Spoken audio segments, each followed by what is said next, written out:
6월 30일 새벽 기도회를 시작하겠습니다. 오늘 본문은 로마서의 마지막 장인데요. 16장 1절로 16절. 내가 겐그레야 교회의 일꾼으로 있는 우리 자매 베베를 너희에게 추천하노니 너희는 주 안에서 성도들의 합당한 예절로 그를 영접하고 무엇이든지 그에게 소용되는 바를 도와줄지니 이는 그가 여러 사람과 나의 보호자가 되었음이라. 너희는 그리스도 예수 안에서 나의 동역자들인 브리스가와 아굴라에게 문안하라. 그들은 내 목숨을 위하여 자기들의 목까지도 내놓았나니 나뿐 아니라 이방인의 모든 교회도 그들에게 감사하느니라. 또 저의 집에 있는 교회에도 문안하라. 내가 사랑하는 에베네도에게 문안하라. 그는 아시아에서 그리스도께 처음 맺은 열매니라. 너희를 위하여 많이 수고한 마리아에게 문안하라. 내 친척이여 나와 함께 갇혔던 안드로니고와 유니아에게 문안하라. 그들은 사도들에게 존중이 여겨지고 또한 나보다 먼저 그리스도 안에 있는 자라. 또 주 안에서 내 사랑하는 암블리아에게 문안하라. 그리스도 안에서 우리의 동역자인 우르바노와 나의 사랑하는 스다구에게 문안하라. 그리스도 안에서 인정함을 받은 아벨레에게 문안하라. 아리스토블로의 권속에게 문안하라. 내 친척 헤로디온에게 문안하라. 나기수의 가족 중 주 안에 있는 자들에게 문안하라. 주 안에서 수고한 드루베나와 드루보사에게 문안하라. 주 안에서 많이 수고하고 사랑하는 버시에게 문안하라. 주 안에서 택하심을 입은 루퍼와 그의 어머니에게 문안하라. 그의 어머니는 곧 내 어머니니라. 아순그리도와 블레곤과 허메와 바드로바와 허마와 및 그들과 함께 있는 형제들에게 문안하라. 빌럴로고와 율리아와 또 네레오와 그의 자매와 올lum바와 그들과 함께 있는 모든 성도에게 문안하라. 너희가 거룩하게 입맞춤으로 서로 문안하라. 그리스도의 모든 교회가 다 너희에게 문안하느니라. 아멘. 오늘 로마서 16장 1절로 16절에 있는 이 말씀에 보면 많은 사람들의 이름이 나오는데 이것은 추천서입니다. 일종의 바울이 로마 교회에 보내는 일종의 추천서. 여기 26명의 이름이 나오는데요. 이들은 전부 바울의 동역자들이었다라는 겁니다. 오늘 말씀에 가장 많이 나오는 단어가 두 개 있는데 동역자 그리고 문안하라 이러한 말이 있습니다. 여러분 오늘날은 보통 태국에 선교를 하든지 아니면 단기 여행을 떠날 때 보면 너무 시설이 잘 돼 있어요. 여행사에 가이드가 다 이렇게 붙어서 다니면서 모든 필요를 도와주잖아요. 그런데 바울 사도 당시에 여행이라고 하는 것은 전혀 다른 거죠. 때로는 사막길을 걸어야 했고요. 때로는 굶주렸고요. 때로는 매를 맞았고요. 감옥에도 갇혔고요. 감시를 받았고 핍박이 있었어요. 기다리는 사람이 없는 곳을 정처 없이 떠돌아 다녀야도 했고요. 그렇게 평생을 살았다는 겁니다. 사도행전 14장에 가면 바울이 루스드라 지방에서 나면서부터 걷지 못하던 사람을 일으켜 걷게 했을 때 이 광경을 본 그 지방 사람들이 전부 다 신들이 사람의 형상으로 우리 가운데 왔다 이렇게 놀랐어요. 사실 바울의 사역은 사람으로서는 도저히 해낼 수 없는 일들이었어요. 어떻게 이런 엄청난 일들이 가능했을까요? 그것은 바울 주변에 하나님이 보내주신 동역자들이 있었기 때문입니다. 바울은 오늘 지나간 세월 속에서 자기와 함께 동역했던 사람들 중에 제일 먼저 베베라는 사람을 추천하고 있어요. 이 여자거든요. 베베, 자매인데 이 사람은 겐그리아 교회의 일꾼이었다 그랬어요. 여러분 겐그리아 교회는 아가야 지방 고린도에서 동쪽으로 8km 떨어진 항구 도시의 교회입니다. 베베를 교회의 일꾼이라고 했는데 이것은 오늘날로 말하면 집사로 번역될 수 있는 단어이죠. 당시에 집사가 했던 일은 병든 자, 가난한 자들을 돌보고 구제하는 일이었어요. 2절에 보면 바울은 베베를 추천하면서 성도들의 합당한 예절로 그를 영접하고 무엇이든지 그에게 소용되는 바를 도와주라 그랬어요. 왜냐? 베베는 여러 사람 그리고 바울의 보호자 역할을 했다는 거예요. 여러분, 선교사들이 선교지에 오면 복음을 전할 때 가장 어려운 게 뭐냐면 법적인 울타리 장치예요. 오늘날로 말하면 비자 같은 거죠. 일반적으로 외국인들에게 불리하게 되어 있는 이 법적인 문제가 발생했을 때 베베 집사가 보호자 역할을 했던 것으로 보입니다. 베베는 혼잡한 항구 도시 갱그리아에 있으면서 그것을 오고 가는 성도들, 이러한 사람들에게 따뜻한 식사와 잠자리를 제공했다. 위험이나 불이익이 있으면 지켜주고 보호해주는 역할을 했다는 겁니다. 이 베베라는 이름은요, 원래 이방신이었던 아폴로에게 주어진 이름 포이보스라는 말의 여성형이 베베입니다. 여러분, 이런 이름을 가진 것으로 볼 때 베베는 예수 믿기 전에 이방 여인이었고요, 이방신을 섬기던 사람으로 생각됩니다. 그런데 예수 믿고 나서 갱그리아 교회에서 집사라는 호칭을 가지고 있으면서 사실은 오늘날 목회자와 같은 역할을 한 거죠. 베베는 바울이 써준 이 편지를 들고 로마 교회로 지금 가고 있는 거죠. 여자이고 혹시 로마 교회 가서 불이익을 당할까 추천서를 써주고 있는 내용이 오늘 로마서 16장인 것입니다. 여러분, 두 번째 바울이 언급한 사람은 브리스가와 아굴라입니다. 이들은 로마 교회의 가장 탁월했던 성도였어요. 로마의 클라우디우스 황제가 모든 유대인들은 로마에서 떠나라 그럴 때 추방되어서 고린도에 와 바울과 같이 천막을 만드는 일을 하다가 바울과 함께 복음을 전했던 동고동락했던 부부죠. 바울은 이들을 가리켜 동역자라 그랬어요. 베베에게는 보호자라는 표현을 썼는데 브리스가와 아굴라에게는 동역자라는 표현을 썼어요. 9절에도 보면 우리의 동역자인 우르바노라고 했어요. 여러분, 동역자가 무엇인가요? 바울이 고린도 지방에 갔을 때 돈이 없었을 것입니다. 그래서 직업을 찾던 중에 천막을 만드는 브리스가와 아굴라 부부를 만난 거죠. 바울도 천막 짓는 기술자였기 때문에 바울은 그 부부를 만나 같이 그 천막 짓는 그 공장의 종업원으로 취직한 것일 수도 있어요. 아마도 바울은 이들 부부와 함께 천막 짓는 일을 하면서 선교비를 모으던 중에 브리스가와 아굴라 부부가 바울의 동역자가 되기로 결심하게 된 것으로 보입니다. 나중에 바울이 에베소로 선교지를 옮길 때 이들 부부도 고린도의 생업터전을 정리하고 바울을 따라 에베소에 가서 계속해서 바울의 선교 동역자가 된 거죠. 이 두 사람의 이 선교의 동역은요, 오늘날 우리에게 큰 교훈을 남기고 있는 거죠. 고린도에서 브리스가와 아굴라 부부를 만나기 직전에 바울은 아덴에서 복음을 전하다가 사실은 어려움을 겪었죠. 자신의 모든 지식과 철학을 동원해서 하루 종일 변론했지만 믿는 사람이 많지 않았거든요. 낙심하여 있을 때에 브리스가와 아굴라 부부가 로마에서 추방되어 나왔기 때문에 모든 재산과 근거지를 버리고 그저 몸만 나왔을 것입니다. 처지가 비슷한 이 부부를 그렇게 만나게 된 거죠. 세상에서 돈을 벌기 위해 만난 이 둘 사이가 복음의 동역자 관계로 발전한 거예요. 사도행전 18장에 보면 아볼로라는 성경에 능통한 유대인이 에베소에 오게 되었을 때 아볼로는 요한의 세례만 알았다 그랬어요. 이때 브리스가 아굴라 부부가 아볼로를 데려다가 하나님의 도를 정확하게 가르쳐줬다는 거예요. 훗날 아볼로는 고린도 교회를 목회하게 돼요. 나는 심었고 아볼로는 물을 주었으되 하나님은 자라나게 했다. 성경이 이렇게 증거하지 않습니까? 브리스가와 아굴라 부부가 바울을 만나 복음의 도를 배우고 이들 부부가 아볼로를 가르치고 아볼로가 고린도 교회를 목회하는 목회자가 되었다. 이게 얼마나 아름다운 동역의 모습일까 하는 거예요. 여러분, 선교사들이 선교지에 와서 가장 어려운 일이 뭘까요?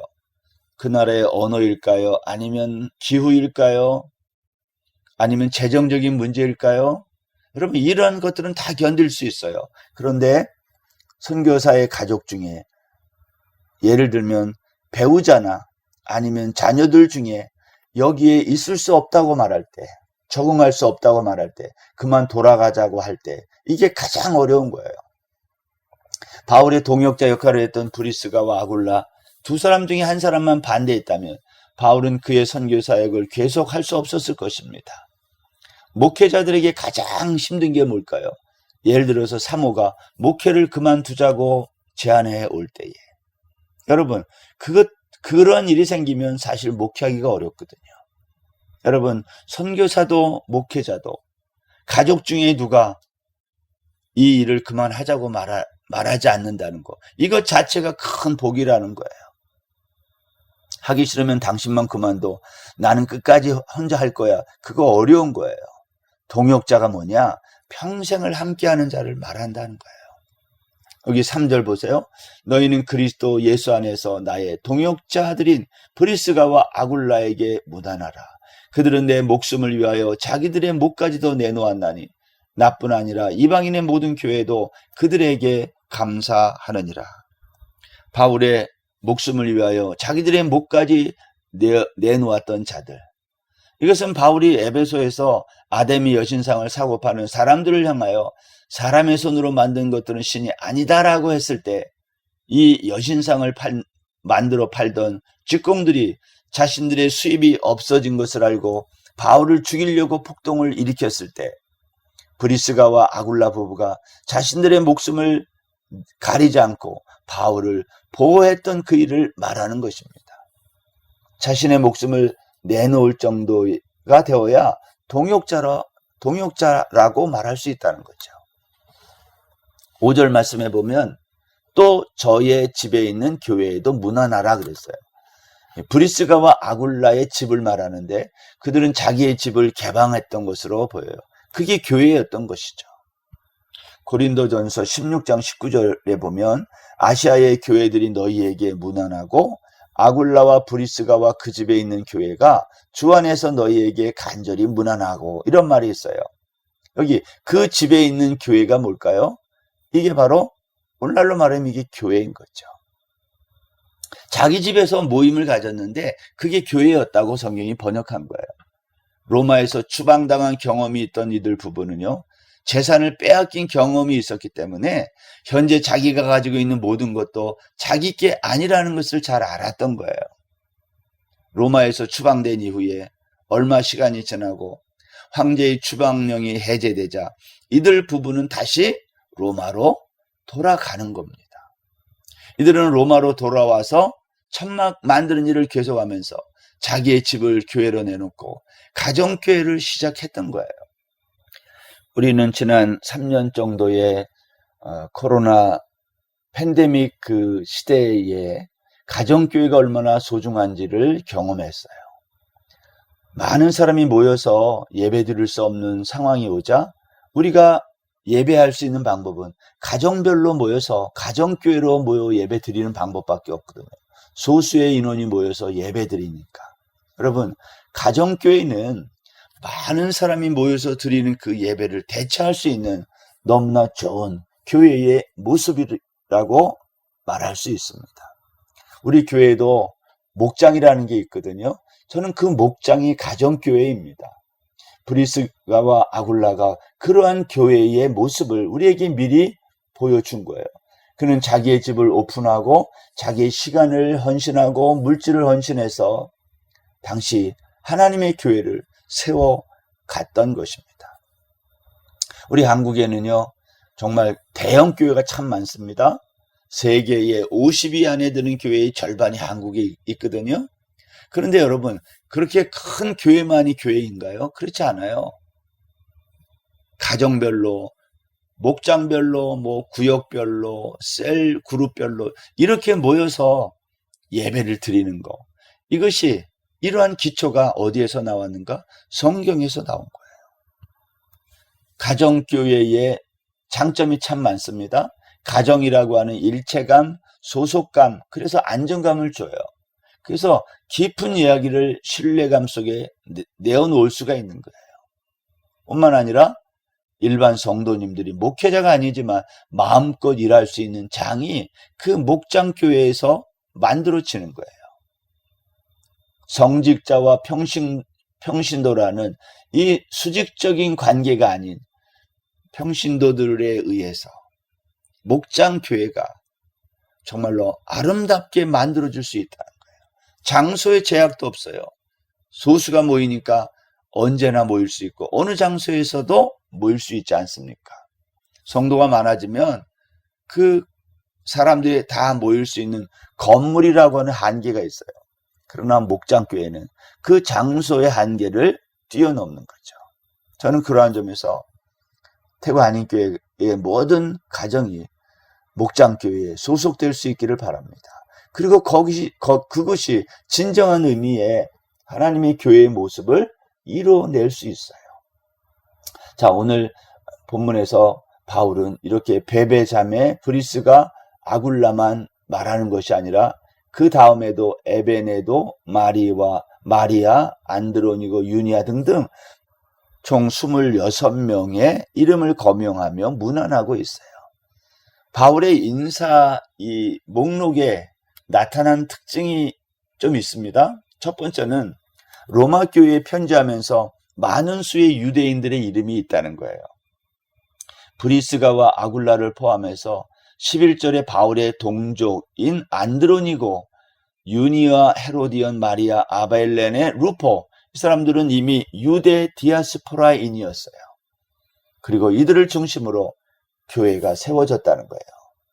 유대인들의 이름이 있다는 거 첫 번째. 두 번째, 노예로 있든지 아니면 노예로 있다가 해방된 자들이 있다는 거예요. 여기 보면 아리스토블로의 권속, 나기수의 권속, 유니아, 암블리아, 우르바노, 스타고, 헤로디아, 두루베나, 두루보사, 버시, 루포, 아순그리도, 블레곤, 호메, 바드로바, 호마, 빌롤로고, 율리아, 네레오, 올룸바들, 이 사람들은 전부 노예로 있든지 노예로 있다가 해방된 자들의 이름들이에요.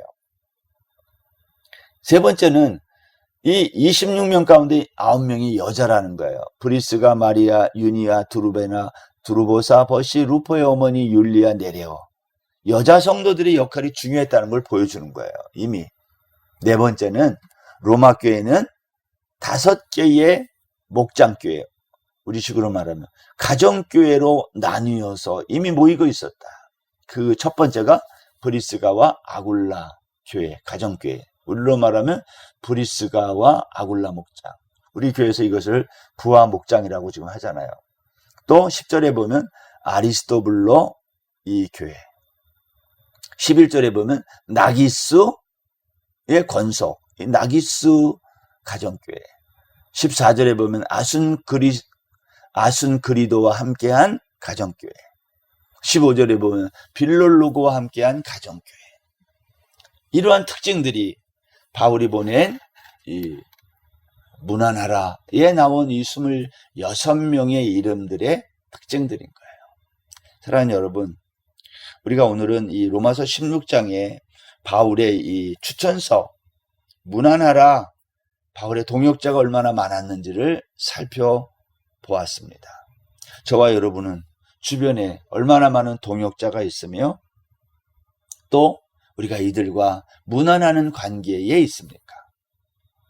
바울의 이러한 활발한 주변 사람들과의 교제권을 보면서 우리의 신앙생활도 주변의 태국 사람들 아니면 다양한 디아스포라 사람들에게 우리의 교제권이 확장되기를 바랍니다.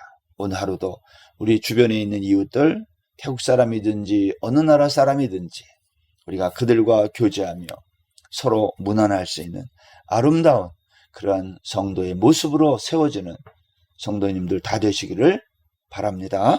기도하겠습니다. 하나님 아버지, 바울이 오늘 로마 교회에 보낸 추천서에 나와 있는 26명의 이름들을 보면서 하나님, 복음을 전파하는 것이 결국은 사람과의 관계로 전파되는 것임을 깨닫습니다.